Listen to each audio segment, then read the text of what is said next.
Hace mucho que quiero hacer este video hablando sobre el libro El lobo estepario de Hermann Hesse, que es un ganador del Premio Nobel de Literatura, pero lo he venido posponiendo porque se me hace como un poco enredado o complejo tratar de explicar muchas de las cosas que atrapan este libro porque es una obra muy simbólica. Si usted lee la novela literalmente como con la figura narrativa que se le quiere brindar, no va a entender netamente de qué se le está hablando y se le puede hacer un libro bastante pesado, en especial al inicio, ya voy a explicar por qué. Pero se me hace llamativo hablar del lobo estepario porque la personalidad del lobo o de Harry Haller, que es lo mismo, está hablando de una persona que tiene características de hombre sigma, pero que luego las quiebra. Entonces, este libro nos habla mucho del posthumanismo y nos acerca más al existencialismo. Hermann Hesse, como ustedes ven, el nombre de él conlleva dos letras H, Hermann y Hesse, pero el personaje principal del libro, que es el lobo estepario, se llama Harry Haller, que como ustedes ven también tiene Harry y Haller dos H's, por lo que Hermann Hesse nos está hablando de él mismo en esta novela y está explicando un conflicto que él tuvo después de la separación con su esposa, cuando él entró en una época depresiva. Recordemos que él peleó en la Segunda Guerra Mundial y vio muchas cosas o hizo muchas cosas que él no quería.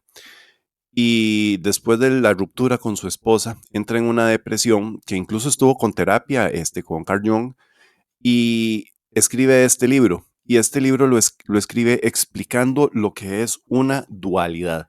¿Qué es una dualidad? Una dualidad es cuando estamos hablando de dos personas que son una misma, o una misma persona que se concibe de dos formas diferentes.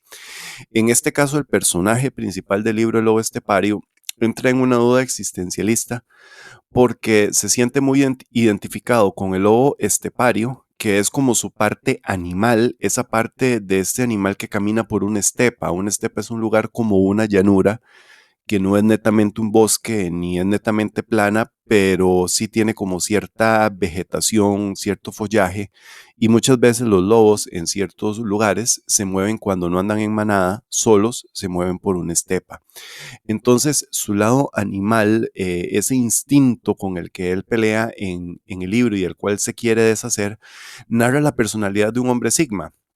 Pero también está el lado de Harry Haller, que es la misma persona que Lobo Estepario, solo que en este caso Harry Haller es una persona un poco más intelectual, es una persona un poco más que se identifica con ciertos valores burgueses, que burgueses viene a ser una traducción de la palabra en alemán, pero se puede entender también como clase media.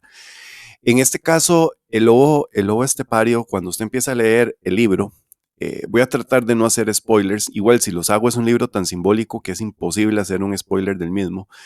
Cuando usted empieza a leer el libro, al inicio se hace una introducción desde los ojos externos de un narrador indiferente en la obra que no tiene ninguna importancia más que hacernos una introducción sobre cómo se ve el lobo estepario. Entonces esta persona nos narra cómo el personaje principal del libro, el lobo estepario, va alquilando cuartos de casas de gente adinerada, pero para vivir solo. No le interesa tanto como la compañía de la gente, pero sí le interesa estar en una casa de clase media, de clase burguesa, pero solo, alquilando un cuarto, porque recordemos que esta es una dualidad entre el Harry Haller y el lobo estepario. Entonces, este lobo estepario que se manifiesta, que es la narración que nos hacen al inicio del libro, viene desde un espectador que no va a tener relevancia en el resto de la obra después. Posteriormente a que termina esta introducción sobre cómo ven los demás al lobo estepario, viene una narración del propio lobo estepario sobre cómo se percibe él a sí mismo.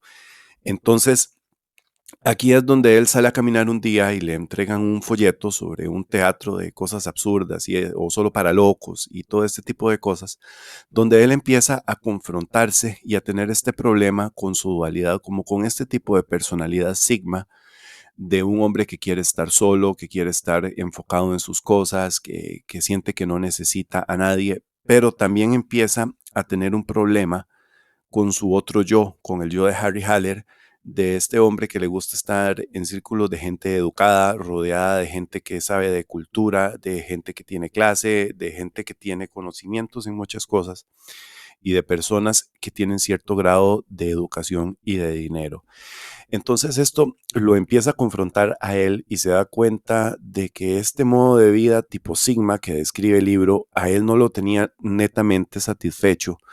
Y aquí es donde él trata como de conectar un poco más con el lado de Harry Haller y de encontrarle un sentido a la vida. Por eso es que yo digo que es un libro posthumanista y más acercado al existencialismo parecido al de Albert Camus, por poner un ejemplo.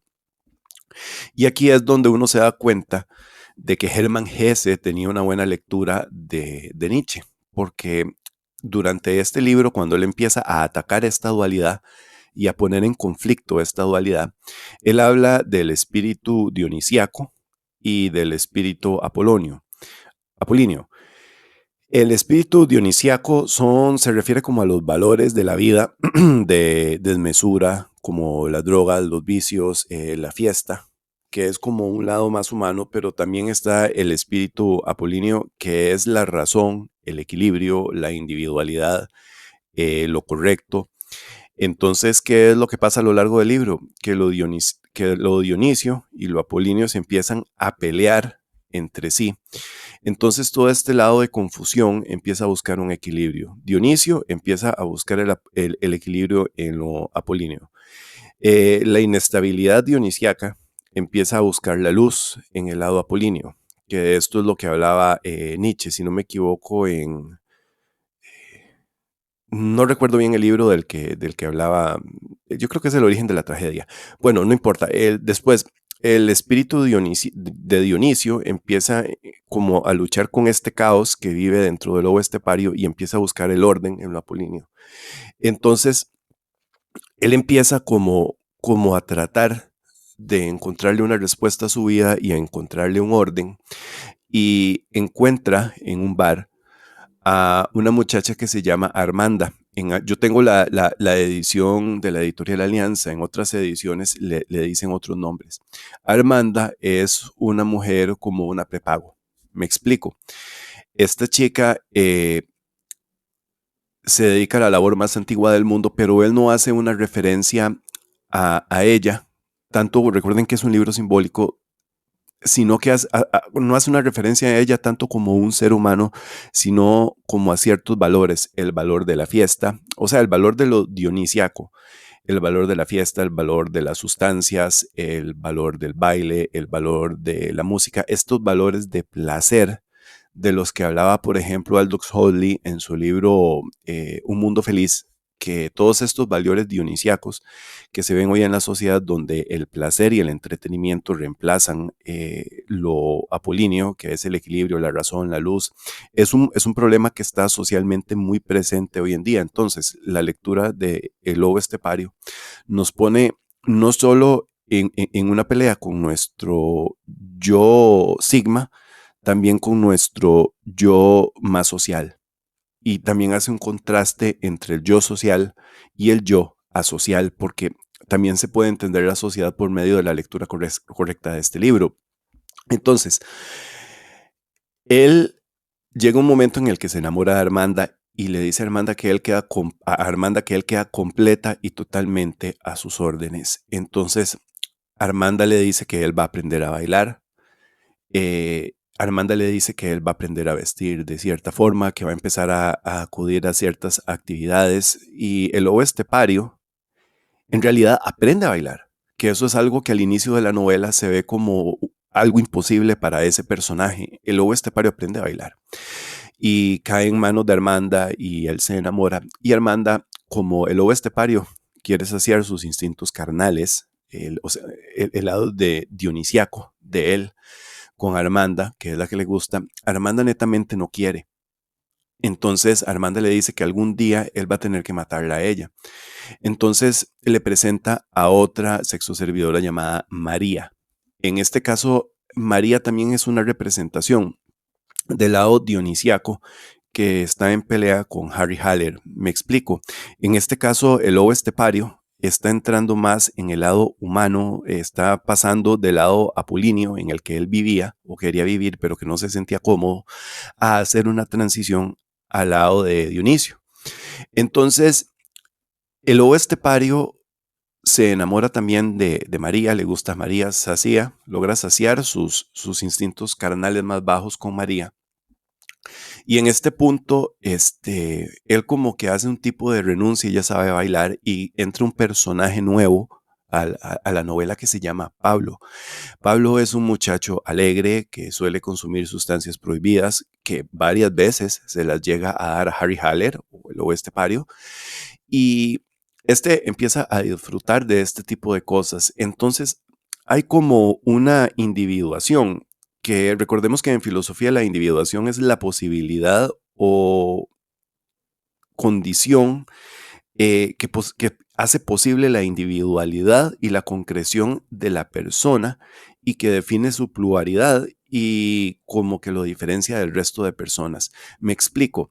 La individuación también le explicó mucho Schopenhauer y entró en cierto, como decir, cierto contradicción, pelea con Tomás de Aquino, con Leibniz, que Leibniz definía también el principio de la razón suficiente como todo lo que ocurre, porque tiene una razón suficiente de ocurrir para que así sea, y que es así, que las cosas son así, porque tienen que ser de esa forma y no de otra manera. No sé si me explico.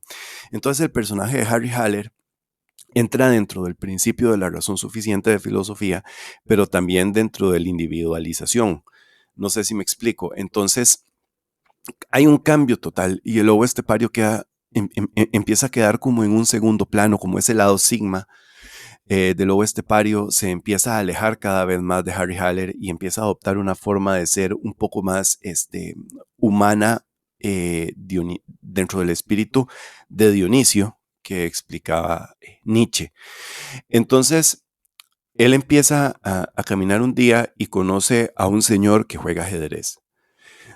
Muchas personas han asociado el ajedrez con la propia vida. De hecho, el campeón del mundo Garry Kasparov había hecho un libro donde él explicaba las similitudes entre el ajedrez y la vida. Es un tema que vale bastante la pena investigar porque se ha escrito mucho sobre el mismo y cómo el ajedrez enseña a jugar la vida misma. Es como la vida misma puesta en un tablero.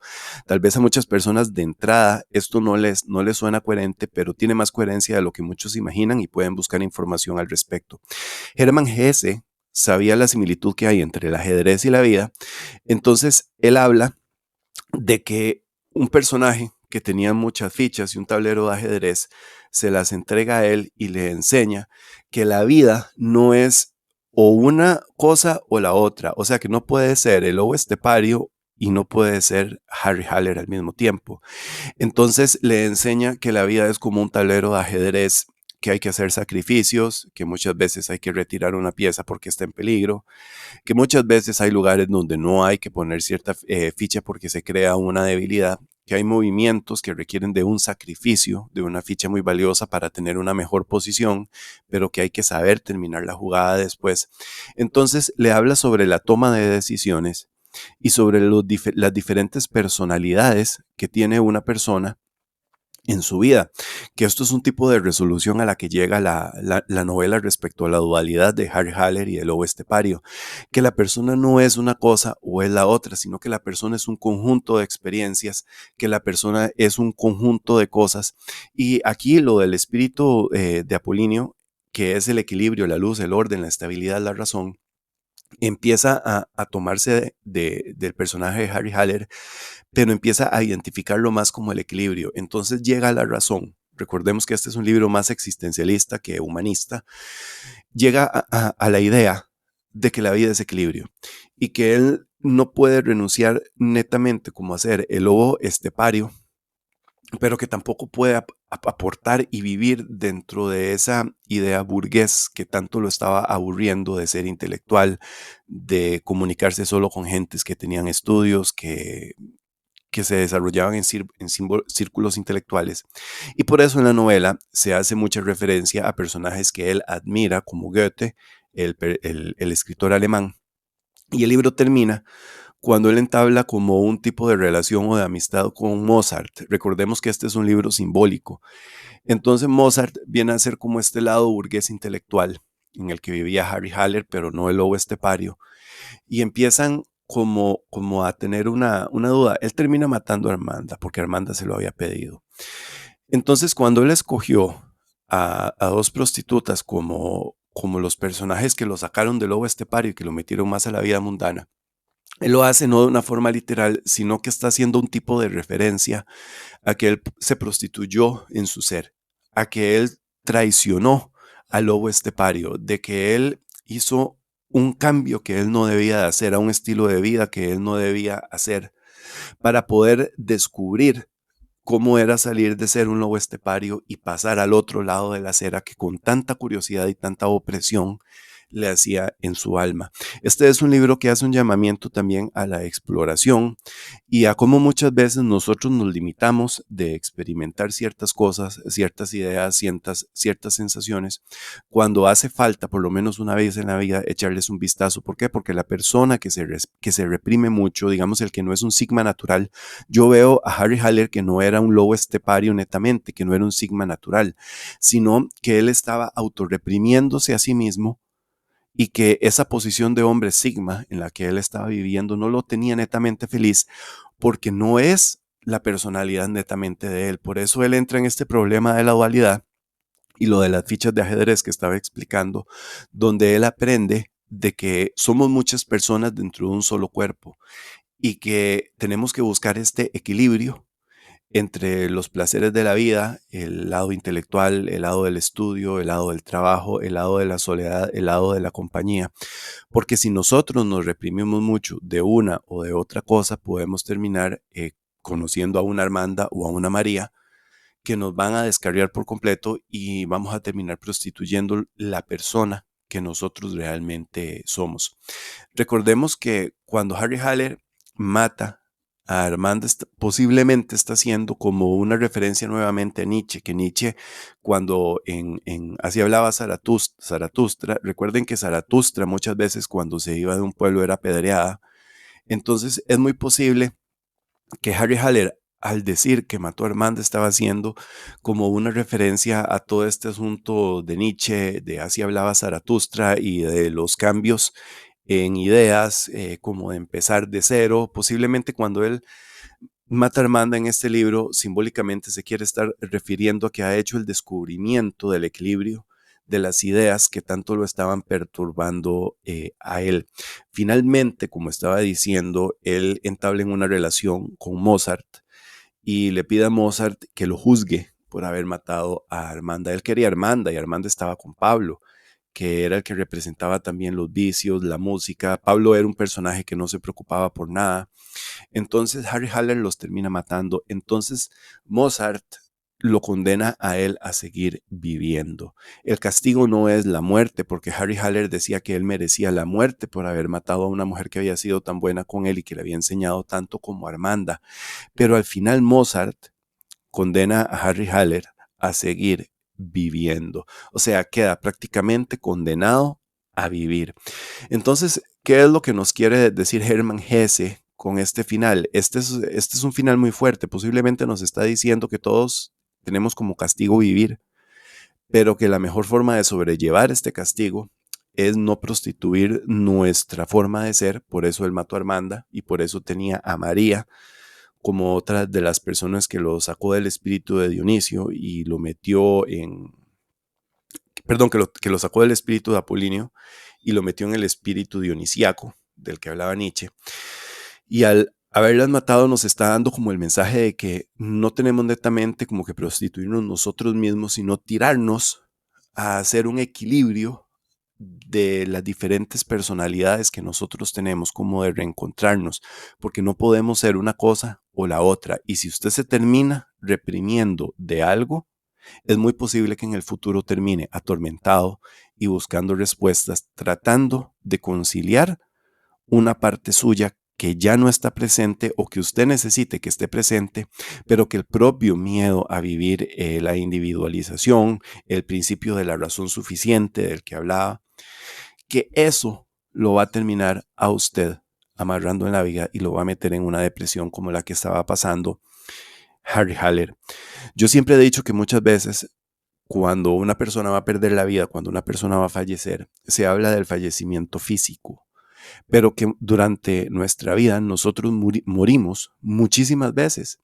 Por ejemplo, ese niño que jugaba fútbol, que tenía sus amigos, que tenía una vida sin las preocupaciones de un adulto, llega un momento en el que se mete al colegio, en la adolescencia, y la vida poco a poco le va cargando más responsabilidades, más responsabilidades de estudios, de exámenes, tiene que rendir mejor, tiene que ir pensando ya en qué va a trabajar cuando sea adulto. Entonces, ese cambio, esa transición de niño a adolescente, es la muerte del yo niño. La muerte del yo adolescente es el paso al yo adulto, donde ya ahora sí tengo responsabilidades, donde la mayoría de hombres de la plantación se casan, tienen hijos, tienen que tener un trabajo estable, tienen que ir afrontando ya la vejez de sus padres y la pérdida del mismo. Entonces, vean cómo durante nuestra vida muere el yo niño, muere el yo adolescente y caemos en el yo adulto y llega el momento en el que envejecemos y muere el yo adulto. Entonces queda una persona que a lo largo de su vida ha tenido que soportar la pérdida de seres queridos, ha tenido que soportar la pérdida de trabajos, injusticias que le han hecho los demás, pérdida de parejas, divorcios, posiblemente problemas con los hijos, problemas de salud. Entonces todos estos cambios, todo este tablero de ajedrez del que se le mostraba a Harry Haller, si no está conciliado, nos puede pasar lo que le pasó a Hermann Hesse, caer en una depresión, porque no tenemos ese equilibrio en nuestra vida.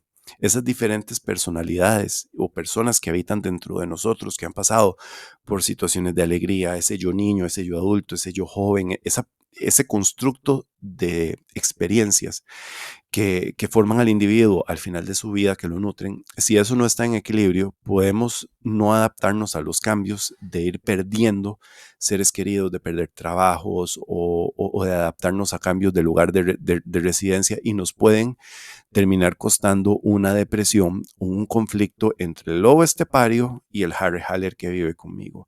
Entonces, ¿qué es el llamado que nos hace el libro?